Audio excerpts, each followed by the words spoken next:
बेटियां किस घर में जन्म लेती है? लड़की किस घर में जन्म लेती है? हेलो दोस्तों, आज की इस पोस्ट में हम जानने वाले हैं कि बेटियां किस घर में जन्म लेती है। बेटी किस घर में जन्म लेती है? लड़की किस घर में जन्म लेती है? दोस्तों, आदि आप भी जानना चाहते हैं कि लड़की किस घर में जन्म लेती है? आज का यह पोस्ट आप अंत तक जरूर पढ़े। बेटियां किस घर में जन्म लेती है? लड़की किस घर में जन्म लेती है? दोस्तों, आज भी हम ऐसे समाज में जी रहे हैं जो आज भी पुरुष प्रधान है। आज भी जब लड़की का जन्म होता है तो अधिकतर घरों में मायूसी छा जाती है। और मित्रों, यह और कुछ नहीं बल्कि हम मनुष्यों की अज्ञानता है। लड़की को पूछ समझते हैं, परंतु आपको जानकर हैरानी होगी, लड़की का जन्म हर किसी के घर में नहीं होता बल्कि उसी के घर होता है जो भाग्यशाली होते हैं और अपने अपने पुण्य कर्म अर्जित किए होते हैं। और आज हम आपको यही बताने जा रहे हैं कि भगवान कैसे घरों को लड़की का जन्म देने के लिए चुनते हैं और वह कौन से पुण्य कर्म है जिसकी वजह से कोई भी इंसान बेटी का माँ बाप बनता है। दोस्तों, एक भगवान श्री कृष्ण से अर्जुन पूछते हैं कि माधव, किन कर्मों के कारण किसी के घर पुत्री धन की प्राप्ति होती है?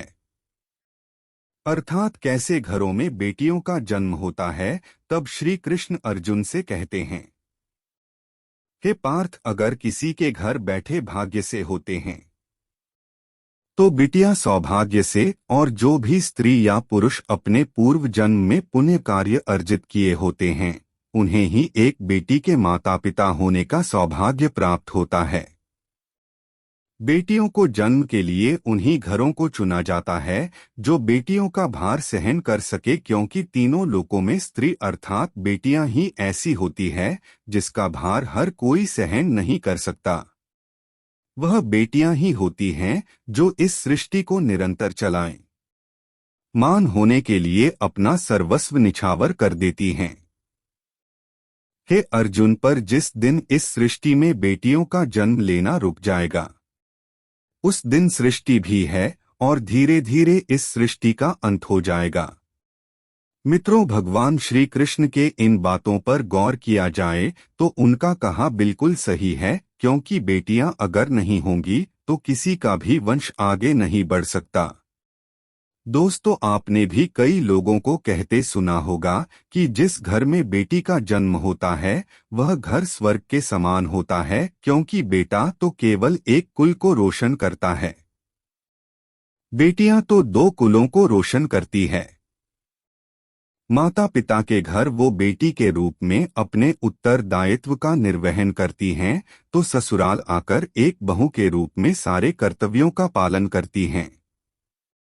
दोस्तों, आजकल आप सुनते ही हो, बेटियां बहू परिवार में किसी के मर जाने पर उसका वर्णन नहीं कर सकते।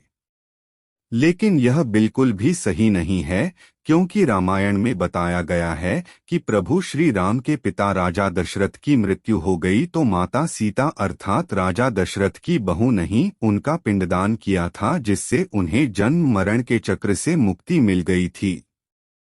इतना ही नहीं, हिंदू धर्म शास्त्रों में बताया गया है कि बेटियां भी अपने पिता के नाम का पिंडदान कर सकती हैं। वही अगर ससुराल पक्ष में कोई पुरुष नहीं है तो इस स्थिति में बहू भी पिंडदान कर सकती है। इसलिए मित्रों, वह लोग बहुत किस्मत वाले होते हैं जिनकी घर में बेटी जन्म लेती है। वही वह परवल किस्मत के होते हैं जिनके घर एक से ज्यादा बेटियां होती हैं। शायद यही कारण है कि बेटियों को लक्ष्मी कहा गया है। दोस्तों, बहुत से लोगों की सोच यही होती है, बेटी है तो बिना समय गवाएं और इस पर पढ़ाई में पैसे लगाएं, जल्द से जल्द शादी कर दो। लेकिन यह सोच एक बेटी के भविष्य को बर्बाद कर देती है। जरा सोचिए, एक बच्ची के मन में कितने सपने होते हैं, उसे कुछ करना है लेकिन यह सपने सिर्फ सपने ही रह जाते हैं। इसलिए अपनी बेटियों को सपने पूरे करने देना चाहिए। उन्हें जीवन में हर वह खुशी दे जो उन्हें मिलनी चाहिए। एक बेटे से ज्यादा एक बेटी हमेशा अपने माता पिता के लिए सोचती है। माता पिता को प्यार और अपनापन बेटी ही दिखा सकती है। बेटी के जन्म को एक जश्न की तरह मनाना चाहिए। माता पिता को बेटी को हमेशा एहसास दिलाना चाहिए कितने खास है बेटी है। क्या बेटी माता पिता के लिए बोझ होती क्या? मित्रों, बेटी कभी भी बाप पर बोझ नहीं होती। वह सिर्फ अपनी और अपने परिवार की किस्मत बनाने के लिए जन्म लेती है। एक कथा के अनुसार दो मित्र लंबे समय के बाद एक दूसरे से मिले। एक दोस्त ने दूसरे से उसका हाल पूछा तो जवाब में उसने कहा कि मेरे हाल तो एकदम बढ़िया है, और हो भी क्यों ना मेरे दो बेटे जो है। तभी वह अपने दोस्त से पूछता कि तेरे घर में कितने बच्चे हैं। दोस्त खुशी के साथ बताता है कि मेरे घर में दो बेटियां हैं। उसका दोस्त भगवान का शुक्रिया अदा करता हुआ कहता है कि मैं धन्य हूं, मेरे घर बेटियां नहीं। यह सुनकर पिता की आंखों में आंसू आ गए। तभी उसकी बेटी पिता के मित्र से कहती है कि अंकल, भगवान हमेशा भाग्यवान को ही बेटी देते हैं, कभी गरीब को बेटी के रूप में माता लक्ष्मी नहीं देते। भगवान उसी को पुत्री का सुख देते हैं जिसके अंदर पालने की सामर्थ्यता होती है, जो गरीब होकर भी अपनी बेटी को पाल सकता है। एक बार स्वामी विवेकानंद वैष्णो देवी की सीढ़ियां चल रहे थे। बगल से किसान अपनी बेटी को कंधे में बिठाए चढ़ाई चल रहा था। तभी स्वामी विवेकानंद ने कहा कि बाबा, आपकी बेटी का बोझा आपको लग रहा होगा, इसको मैं उठा लेता हूं और माता वैष्णो के दरबार तक ले चलता हूं। सबके सामने स्वामी विवेकानंद से कहा कि बेटी कभी भी बाप के कंधे पर बोझ नहीं होती। बेटियां अगर बाप के कंधे पर हों तो वह हर बोझ को हल्का कर देती है। मित्रों, बेटियां कभी भी धन की भूखी नहीं होती, जो सिर्फ मान और सम्मान की भूखी होती है।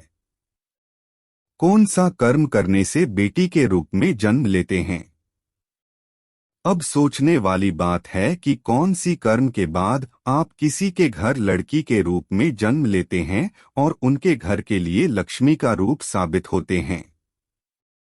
गरुड़ पुराण में बताया गया है कि जब आत्मा को नया जन्म मिलता है तब आत्मा को शरीर के अनुसार व्यवहार में चलकर अपने कर्म करने होते हैं। शरीर के जरिए कर्म करके की एक आत्मा अपने जन्म के उद्देश्य को सार्थक भी बना सकती है और निरर्थक भी, यदि कोई पुरुष महिलाओं का आचरण करता है, स्वभाव में महिलाओं वाली आदतें ले आता है या वही काम करना चाहता है तो एक महिला को करना चाहिए, तो ऐसे ही पुरुषों का आत्म स्त्री का शरीर धारण करती है। वहीं गरुड़ पुराण में बताया गया है, यदि कोई व्यक्ति मृत्यु के अंतिम क्षण में किसी स्त्री को याद करते हुए प्राण त्यागता है तो वह अगले जन्म स्त्री के रूप में जन्म लेता है। वही अगर वह अंतिम क्षण में परमेश्वर का नाम लेता है तो वह मुक्ति के मार्ग पर अग्रसर हो जाता है। तो मित्रों, आज की इस पोस्ट में बस इतना ही। हम उम्मीद करते हैं कि हमारे पोस्ट के आपको जानकारी मिल गई होगी। हमें कमेंट करके जरूर बताएं।